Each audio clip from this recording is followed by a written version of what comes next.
Radio, 18h-20h, Cécile de Ménibus. Et je suis très heureuse en tout cas d'être accompagnée par Françoise Degois, par Bruno Pomar qui est avec nous, ancien membre du RAID et maire de Belleflou, avec Joseph Touvenel aussi, le vice-président du Centre européen des travailleurs et ancien vice-président de la CFTC, Philippe Bilger aussi, c'est une sacrée équipe. J'allais dire un sacré plateau. Vous alliez dire quoi? Imiter Sacha Guitry à propos de Bruno, pour une fois il est raide.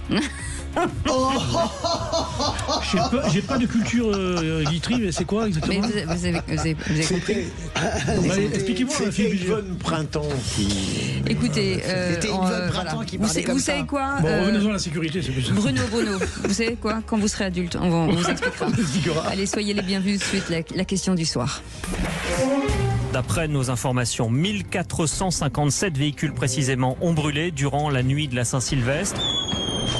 Plus de 50 véhicules incendiés, des abribus et des cabines téléphoniques détruites. Lors du réveillon du 31 décembre, une douzaine de voitures avaient été enflammées. 9 véhicules incendiés la nuit dernière. Le bilan des violences urbaines s'alourdit. Le total, c'est 1193 véhicules incendiés, dont 344 par propagation. Et donc, et cette année, 90 000 forces de l'ordre seront donc mobilisées, dont 10 000 rien qu'à Paris. Le ministre de l'Intérieur promet réactivité et fermeté. Alors, je me tourne vers vous, forcément, Bruno Pomar. S'il y a un spécialiste à cette table, c'est bien moi. Mais il a déjà beaucoup parlé. Oui, mais bon, si on le fait pas parler à ce moment-là. Merci. On va l'approuver, bien sûr. Merci. Bien sûr. Eh bien, on vous écoute. Bien, vous l'avez dit, Cécile, 90 000 fonctionnaires politiques. Non, mais je pense que la bonne méthode, c'est celle que veut mettre en place Laurent Nunez, que je respecte beaucoup parce que on le critique là, parce que maintenant il est devenu un peu plus homme politique qu'il ne l'était avant. Parce que je l'aime pas comme ministre. Moi, je l'aime beaucoup. Ah, ben on va y revenir alors. Ça, c'est un autre sujet. Mais parce qu'il aime Retailleau, c'est tout. Oui, excusez-moi. Enfin, tu comprends. Attendez, vous savez quoi? Bougez pas. Il y a Antoine qui est avec nous au 0826 300 300. Je vais si vous permettez que je fasse passer les auditeurs avant vous, parce qu'ils sont beaucoup plus sympathiques. Antoine, bonjour. Bonsoir, pardon. Bonjour Cécile, bonjour. Bienvenue, merci en tout cas de mettre un peu de douceur dans ce monde de brutes.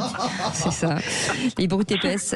Antoine, quel est votre avis sur ce 31 décembre ? Alors moi j'ai déjà travaillé pendant la nuit de la Saint-Sylvestre, je suis chauffeur de taxi et personnellement je n'ai jamais eu de soucis, au contraire les gens sont en général joyeux, sont vraiment bien. Pas mieux. Ah bah c'est bien. Vous bossez où? Mais à quelle heure? Vous êtes à Grenoble et pourtant Grenoble n'est pas connu comme un endroit calme. Hein. Oui, c'est pas très calme. Ouais. C'est ça. Mais après, en général, en début de soirée, quand ils n'ont pas trop bu, c'est bien l'ambiance. Après, effectivement, ils commencent un peu à être malades un peu en voiture, mais j'ai jamais eu ma voiture dégradée, D'accord. T'as mieux. Mais vous êtes allé les chercher dans des endroits où c'était un peu genre au village olympique. Genre au village olympique, par exemple. Dans des endroits compliqués. Mais je pouvais les récupérer en soirée, dans des bars, etc. Ouais. Donc pour vous, ça devrait bien se passer, même à Grenoble. Enfin, je dis même à Grenoble, comme si c'était... C'est pas la première fois que je travaille le soir de la Saint-Sylvestre. Normalement, il n'y a pas de souci. J'aime bien parce que dans votre fiche, il est marqué des gens qui vomissent dans ma voiture. Donc déjà... ça nous est déjà arrivé. On lève le taxi le soir. Ça c'est... Mais une petite question qui n'a rien à voir avec le débat. On est d'accord que c'est eux qui ramassent, non ? Pour le vomi. Franchement, ils sont des fois dans des états, vaut mieux pas, non, c'est pire après. Ouais. Mais moi, je mettrais dehors à coup de pied, moi. Oui, mais non, je plaisante. J'imagine Cécile taxi avec quelqu'un qui vomit dans sa caisse. Alors, déjà, vous rentrez avec des patins dans ma voiture, déjà, première des choses. Non, mais c'était très intéressant ce que disait Bruno tout à l'heure par rapport aux mortiers d'artifice. Et moi, je suis assez d'accord. Alors, pourtant, je suis une gauchiste. Oui, ça, on le sait. Oui, mais j'apprécie beaucoup Laurent Nunez. Je trouve, bien sûr, je l'ai toujours apprécié, même à la préfecture de police. Oui, parce que en plus il remplaçait là une vraie brute épaisse, le préfet allemand, qui a vraiment, ça a été un désastre la gestion des gilets jaunes. Et j'aime beaucoup Nunez. Je trouve que c'est vraiment un grand commis de l'État. Il est solide, il est très solide. Tout sort de lui. Et je comprends que Philippe Alain il est très bon, mais pas comme premier. il a la nostalgie de Bruno Retailleau, je le comprends très bien. Il a deux nostalgies dans la vie, Philippe Bilger, c'est Gabriel Attal et Retailleau. Tu parlais des mortiers. Des mortiers d'artifice, pour parler de tout ce qui est préventif, parce qu'il y a un travail qui est fait en amont par les services de renseignement et autres. Et il y a beaucoup d'interceptions de l'étranger, parce que ça vient souvent de Pologne et des pays de l'Est, pour les fameux mortiers. Et on en chope des dizaines de milliers parfois. C'est un truc de fou. Ah ben oui, c'est un truc de fou. Incroyable. Ouais. Alors il y en a qui passent, évidemment. La chose parce qu'on ne trouve pas de mortier en France, moi je n'y connais rien. Non, c'est interdit. Ils sont interdits maintenant. Il y en a. Tu peux l'avoir, mais c'est interdit à la vente. Tu peux pas les acheter. Sauf par Internet. Oui, par Internet. Il suffit d'aller sur Internet et hop. Oui, mais en fait, t'as pas les gros trucs, parce que Pharos est dessus aussi, il bloque tous les Mon sentiment, c'est quand même, je sais pas si c'est une erreur, mais j'ai pas étudié le truc, mais mon sentiment est quand même que ça va mieux depuis quelques années. Moi, j'ai des souvenirs de la Saint-Sylvestre qui était quasiment apocalyptique. Là, j'ai l'impression.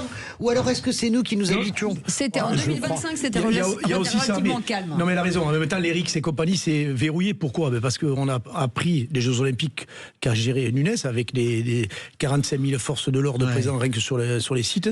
Et le fait de saturer le terrain, moi je le dis depuis toujours, les militaires en plus avec le plan Sentinelle renforcé, c'est essentiel. C'est-à-dire, quand tu vois un flic tous les 10 mètres, déjà, t'as pas trop envie de déconner. Tout au moins ceux qui viennent pour ça. Ils sont interceptés tout de suite parce que le ministre a donné des consignes et les préfets aussi. Et c'est la meilleure des choses, intervenir tout de suite, sortir les mecs, et puis au moins ça évite. Mais c'est tout de même anormal qu'on considère comme une tradition acceptable le nombre de voitures qui brûlent. Mais comment tu vous êtes le spécialiste. Mais justement, réellement. Oui, mais les réponses exactes sur ce sujet, la sécurité, c'est pas une science exacte. Ce que je dis à chaque fois. On nous dit, mais on met plus de policiers, mais il y a de la délinquance, On semble le tolérer. C'est ça qui me gêne. On le tolère pas. Je pense pas que les autorités le tolèrent. Je pense que les dommages physiques et corporels sont prioritaires par rapport aux voitures. Après, ils ont mis en place depuis le 23 décembre, si je ne m'abuse, tout doucement, un protocole. Ils ont organisé au fur et à mesure les choses. Et je pense qu'ils se sont nourris pour cette année énormément des Jeux Olympiques, parce que les Jeux Olympiques, c'était quand même une réussite en matière de sécurité. C'était extraordinaire. Toutes les femmes ont dit, on n'a jamais été aussi légères. C'était un bonheur, les Jeux Olympiques. Si on avait pas la cérémonie d'ouverture qui a été sublime. Ça n'a rien à voir avec la police. Si on n'avait pas autant de décérébrés, eh bien le ministre intérieur aurait autorisé par exemple le concert sur les Champs-Élysées. Compte tenu du contexte sécuritaire et terroriste. Merci beaucoup Antoine. On a interdit. Voilà le concert. Et c'est con parce que ça pénalise tous les gens qui ont envie de s'amuser. Mais c'est des questions de sécurité, c'est prioritaire. De quoi vous dites? Le concert sur les Champs-Élysées. Qui est le ministre. Non, c'est pas vrai. Tu peux pas venir sur les Champs-Élysées faire le concert. Non, il n'y a pas de concert, mais il y avait un concert qui a été enregistré d'accord, mais le concert qu'il voulait faire avec 2 millions de personnes sur les Champs-Élysées. Il n'y a jamais eu de concert organisé. Non, il voulait. Non, il ne voulait pas. En février, avec Laurent Nunez, qui était encore préfet de police, et la maire de Paris, ont décidé qu'ils allaient enregistrer un concert sur la place, pas de Trocadéro, mais non, pas du tout. En face de. Mais pas du tout. L'ambassade des États-Unis. Oui, bien sûr. La Concorde, voilà, sur la place de la Concorde. Ils ont enregistré. Ils voulaient le diffuser sur les Champs-Élysées. Mais ils ont eu peur que les gens pensent que c'était un véritable concert et qu'ils soient venus en masse. Donc, pour éviter des attroupements qui n'étaient pas nécessaires, ils ont décidé de ne pas le diffuser sur les Champs-Élysées, de le diffuser à la télévision. Voilà, c'est tout. Et donc, il y a eu un amalgame d'informations. Je suis d'accord avec Cécile, c'est une pelote qu'il faut absolument bien détirer, et c'est surtout pris en accord complet aussi avec la maire de Paris. C'est pas un espèce de truc, parce que j'entendais tout le monde hurler, ça y est, à la censure. Non, à un moment donné, il faut la sagesse. Quand on voit comment se termine toute manifestation sur les Champs-Élysées, et écoutez, tant que les gens sont pas raisonnables. Mais Françoise, en même temps, c'est la faillite de l'État, ça. Mais quelle faillite de l'État? Mais qu'on ne soit plus capable de laisser venir des manifestations normales, festives, parce qu'on n'est pas capable d'en réguler le déroulement, c'est tout de même dramatique. Philippe, depuis les Gilets jaunes, c'est comme ça. Les Gilets jaunes ont ouvert quelque chose. Je veux dire, il y a une rupture qui se fait. Il y a peut-être un problème de justice, Philippe Bilger. C'est pas qu'un problème de justice. Dans toutes les cérémonies, dans toutes les fêtes, on est certain qu'il y aura désordre et violence, c'est tout de même... Mais c'est la justice. C'est pas qu'en France, en plus. Je ne justifie rien, mais ça n'est pas... Mais c'est pas un débat entre vous deux, il y a d'autres parce gens que qui la veulent parler. société a évolué, on en discutait avec Joseph tout à l'heure hors circuit, on disait, on parle de l'éducation, il y a tout un tas de choses qui se sont perdues dans la société depuis 10 ans. D'accord. On parle de l'éducation, c'est ça la base de tout. Après le reste, quand la police doit intervenir, c'est trop tard.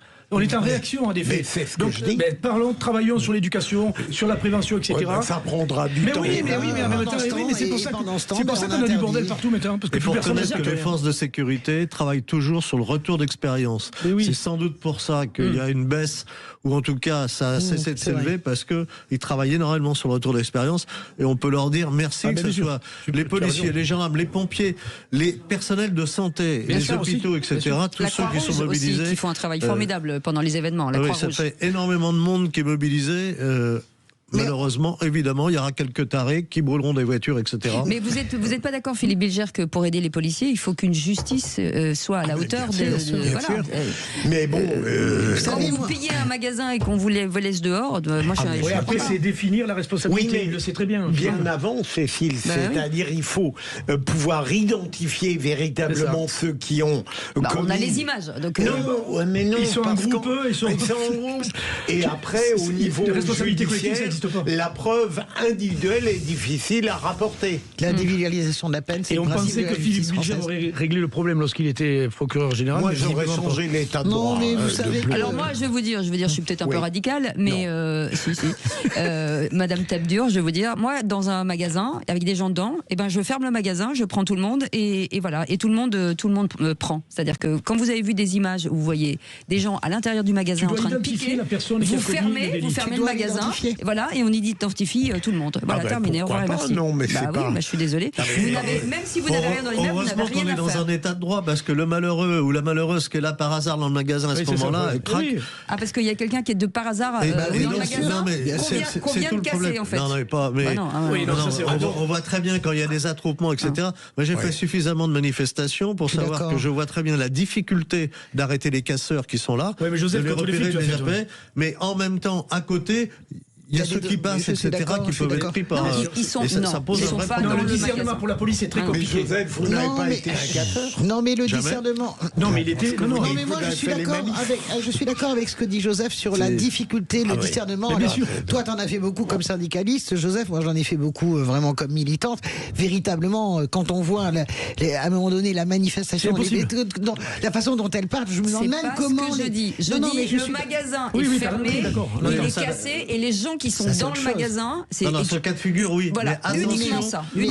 Attention, si tu veux, au coup de filet où tu as l'impression que tu prends que des casseurs, alors qu'en fait tu ramasses d'autres types. C'est plus la même chose. D'autres types de personnes. Est-ce que ce que je dis est clair ou pas? Oui, dans un magasin cassé. C'est tout ce que j'ai dit. Oui, mais après il y a des commandements qui sont faits par les autorités, par la salle de commandement. On ne peut pas cerner totalement un magasin parce qu'il y a tellement de bordel partout. On l'a vu sur les Champs-Élysées quand il y avait l'affaire. Je pense que ce qui s'est passé avec les Gilets jaunes a été vraiment une grande rupture, véritablement. Les Gilets jaunes, les Champs-Élysées sont devenus un objectif. Oui, mais c'est de là que vient l'impunité, en fait.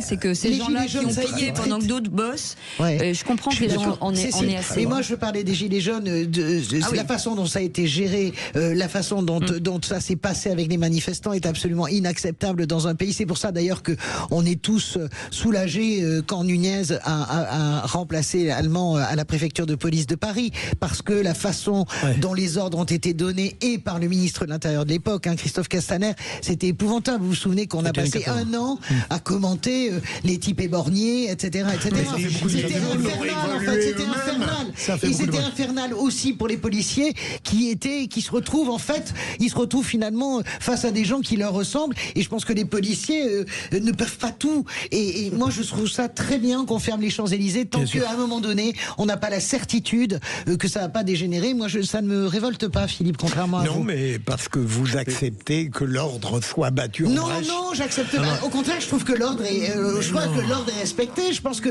si vous prenez le risque... Non, c'est une démission. C'est une démission. Mais j'admets que c'est difficile, voire impossible.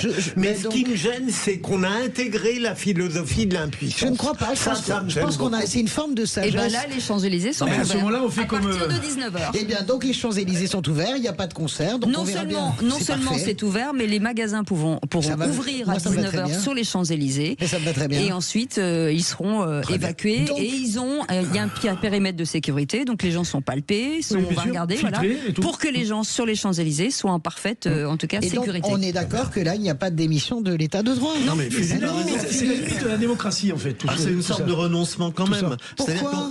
Parce qu'on accepte d'être dans une société, on va faire une zone fermée où on va vous palmer à l'entrée pour faire quelque chose d'absolument normal, de pouvoir sortir le soir. Joseph, on peut pas tout avoir. Excusez-moi, Joseph. C'est un événement exceptionnel quand même, le 31. Non seulement c'est un événement exceptionnel, je rappelle que toutes les sociétés occidentales, depuis 10 ans, se font massacrer à tour de rôle par des types avec des ceintures à explosifs ou des camions, etc. Donc on peut pas faire comme s'il ne s'était rien passé, on peut pas faire comme si, depuis le 11 septembre 2001, le monde n'avait pas basculé dans autre chose, on peut pas faire comme si la France n'avait pas basculé dans autre chose. Merci beaucoup les amis, merci. La tranquillité, ça n'existe plus. En tout cas, Philippe Bilger, merci beaucoup. Joseph Touvenel, merci beaucoup. Bruno Pomar, merci beaucoup. Françoise Degois, merci beaucoup. Merci, je vous souhaite de très belles fêtes de fin d'année. C'était un plaisir de vous avoir tout au long de cette année. Merci 1000 fois. Et puis prenez soin de vous parce que on a besoin de vous à partir de janvier. En tout cas, pas tous. Non, je plaisante. Elle est géniale, on l'adore. Est-ce que vous nous aimez autant qu'on vous aime? Écoutez, non mais j'aime tous les gens à Sud Radio et c'est vrai qu'on en parlait il y a quelques temps en disant forcément il y a un truc on sent bien. Voilà, on se sent bien. Philippe David, il y a une équipe qui est extrêmement soudée et je les aime d'amour aussi. Allez, vous restez avec nous dans un instant. On va parler emploi, on va parler hôtellerie et restauration, de sites de loisirs et vous montrer qu'il y a des métiers passionnants en tout cas dans ces secteurs d'activité. On en parle dans un instant. À tout de suite. Sud Radio. Sud Radio. Parlons vrai. Parlons vrai. Sud Radio. Parlons vrai.